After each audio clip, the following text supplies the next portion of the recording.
பாடுபட உளம் கணிந்து தம்மை கையளித்த போது அப்பத்தை எடுத்து நன்றி செலுத்தி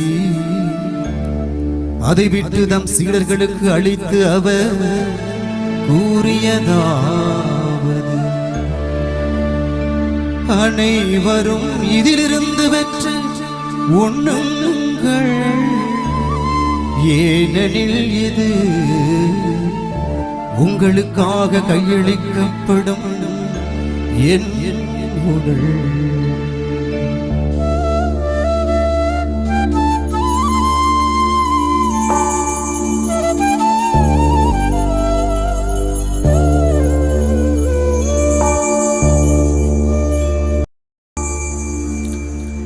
அவ்வண்ணமே இரவு விருந்தை அருந்தியவை கிண்ணத்தையும் எடுத்து மீண்டும் உமக்கு நன்றி கூறி தம் சீடர்களுக்கு அளித்து அவர் கூறியதாவது,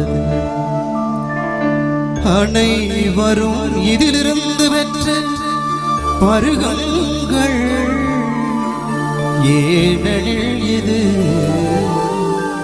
புதிய நிலையான உடன்படிக்கைக்கு உரிய என் இரத்தத்தின் கிண்ணம். இது பாவ மன்னிப்புக்கென்று உங்களுக்காகவும் பலருக்காகவும் சிந்தப்படும். இதை என் நினைவாக செய்யுங்கள்.